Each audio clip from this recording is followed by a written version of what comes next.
भाई और बहनों, मेरे YouTube चैनल में आप सभी का स्वागत है। आज YouTube का मेरा विषय होगा, नए वर्ष में आने से पहले करप्शन के बारे में मेरा विषय होगा।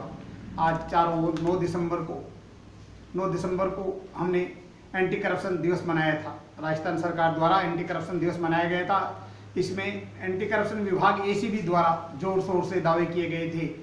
जोर शोर से कहा गया था कि कभी किसी को कोई शिकायत हो तो 1064 नंबर पे करें, और बड़े बड़े अधिकारियों ने अपने मोबाइल नंबर भी दिए थे। लेकिन आश्चर्य एवं दुख इस बात का है कि 9 दिसंबर को जब एंटी करप्शन दिवस मनाया जा रहा था, उसी दिन उसके थोड़ी देर बाद जो अधिकारी भाषण दे रहे थे, जो अधिकारी मुख्य वक्ता के रूप में थे, वही अधिकारी रिश्वत लेते हुए पकड़े गए। कितनी दुख की बात है, कितनी शर्म की बात है। ये राजस्थान सरकार और उसके कारिंदों के लिए कितना वेदनाजनक है कि जो वक्ता थोड़ी देर पहले भाषण दे रहा था, वही 80,000 रुपये की रिश्वत लेते हुए सवाई माधोपुर में उन्हीं के विभाग के उच्च अधिकारियों द्वारा पकड़ा गया। अब इसके पीछे मूल में क्या है, असलियत क्या है, ये तो जांच के बाद मालूम पड़ेगा। लेकिन आज इससे ये मालूम पड़ता है कि देश में लोगों की मानसिकता क्या है, इन कारिंदों की मानसिकता क्या है, इन जितने भी सरकारी कर्मचारी हैं उनकी मानसिकता कैसी है। हर आदमी का काम करने में, जायज़ काम उनको करने में इनको दिक्कत आती है, और जायज़ काम नहीं करके नाजायज़ पैसे वसूल करके फिर काम करते हैं।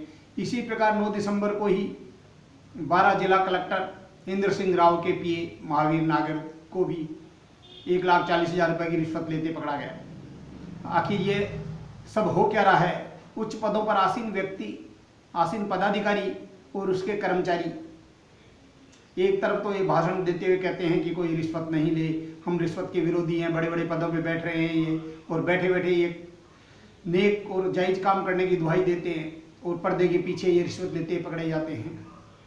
आखिर इस पर असलियत तो ये जांच के बाद मालूम पड़ेगी। लेकिन इतना तो सत्य है कि जो कुछ हो रहा है वो उचित नहीं है, वो इनके पदों पर रहने लायक कोई काम नहीं है। मतलब जब ये स्थिति है तो एक आम आदमी का काम कैसे होगा? आज ये समझ में नहीं आता कि ये लोग ऐसा क्यों करते हैं। आज मोटी मोटी तनख्वाह मिलती है इन सभी को, ये उच्च पदों पर जितने भी लोग वहाँ बैठे हैं इनको आज राजस्थान सरकार द्वारा अच्छा वेतन दिया जाता है। इसके बावजूद ये स्थिति है कि ये लोग बिना रिश्वत लिए कोई काम नहीं करना चाहते।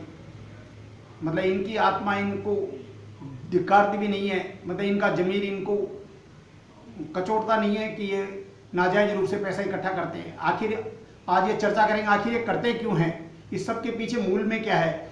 मैंने जहाँ तक समझा है, इनके मूल में इनकी एक ही चाह होती है, सामाजिक प्रतिष्ठा। हमारी अच्छी से अच्छी सामाजिक प्रतिष्ठा बनी रही, हम ऐशो आराम की सभी चीज़ें इकट्ठे करें। लेकिन समझ में नहीं आता क्या ये ऐशो आराम की चीज़ें इकट्ठे करके, सामाजिक प्रतिष्ठा इकट्ठी करके, सामाजिक प्रतिष्ठा बढ़ा के क्या ये मानसिक रूप से सुखी रह सकते हैं? नहीं। ये इनका एक मानसिक विकृति का एक सबसे बड़ा द्योतक ये है कि ये किसी का जायज़ काम करना नहीं चाहते। हर किसी का काम अटकाने का काम है इनका। काम कैसे भी अटकाओ, क्यों? काम अटकाएंगे तो पैसा मिलेगा, बिना काम अटकाए किसी को कोई पैसा नहीं मिलेगा। इनका हर काम में यह है कि कैसे भी इनका काम अटकाओ, काम अटकाने से वो आदमी इनको पैसा देगा। इसी के साथ साथ इनके ज़्यादा से ज़्यादा पैसा इकट्ठा करने की भूख, ये आपाधापी में लग रहे हैं। पैसा इकट्ठा कैसे किया जाए, पैसा इकट्ठा किया जाए। मेरे समझ में नहीं आ रहा है इस पैसे का ये करेंगे क्या। एक सीमा से ज़्यादा पैसे का कोई उपयोग नहीं है। यह आदमी सोचता तो है पैसे का उपयोग है, पैसे का उपयोग कोई नहीं है। बिल गेट्स विश्व के सबसे बड़े पैसे वाले हैं, लेकिन उन्होंने अपनी आत्मकथा में स्पष्ट रूप से लिखा है कि मेरा जो पैसा है वो मैं बच्चों को नहीं दूंगा, अपने परिवार को नहीं दूंगा, मैं सारा दान करूंगा। क्योंकि उनका कहना है कि मैं अपने बच्चों को इस लायक बनाऊंगा कि वो पैसे कमा सकें। लेकिन ये लोग बाग इसके उलट काम कर रहे हैं। ये पैसा इकट्ठा कर रहे हैं और अंत में छोड़ के जाएंगे। पैसा कोई साथ नहीं ले जाता, पैसा यहाँ की यहाँ रहता है। न वो अच्छा खा सकते हैं, न अच्छा पी सकते हैं, लेकिन अपनी विकृत मानसिकता के कारण समाज को एक गलत संदेश दे रहे हैं। खुद मानसिक रूप से दुखी रहते हैं, इनके गंभीर रोग होते हैं, गंभीर रोगों से ग्रस्त होते हैं। पैसे को ये सुख समृद्धि का प्रतीक मान लेते हैं। मतलब इनके एक ही दिमाग में एक ही चीज़ बैठी हुई है कि जितना पैसा इकट्ठा करोगे उतनी सुख समृद्धि मिलेगी। लेकिन ये उचित नहीं है, इनको इस तरह का विचार नहीं रखना चाहिए। ये अस्वस्थ मानसिकता का द्योतक है, ये इनका स्वस्थ चित्त नहीं है। यदि स्वस्थ चित्त होता तो ये ऐसा काम नहीं करते। क्यों? पैसा खूब मिलता है, इस पैसे से यदि ये जितना परहित का काम करेंगे, जितना अच्छा काम करेंगे उतना बढ़िया है।